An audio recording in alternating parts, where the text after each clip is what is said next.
நெல்லு பயிர்ல ஆடு. என்ன சொல்ற? உன்னையா சொல்றேன். நெல்லு பயிர்ல ஆடுடா, ஆடுடா. ஏய், உனக்கு என்ன கிறுக்கு பிடிச்சிருக்குடா?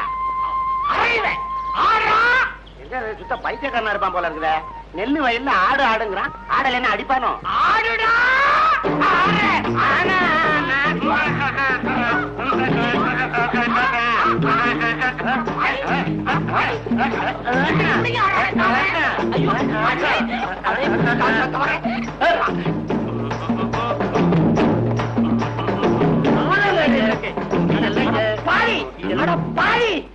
ஆடி ஆடி அத்தனை பயிரை நாசமாக்கிட்டியாடா. நீதானே முருங்காயில இருந்து ஆடு ஆடுன்னு சொன்ன, அதனாலதான் ஆடுனேன். எப்படி ஆட்டம்? உடனே அரங்கேற்ற பண்ணிட வேண்டியதான். குருட்டு பயர உன்னை ஆட சொன்ன, அப்படி திரும்பி பாடுறான். ஆடு ஆடு கத்தா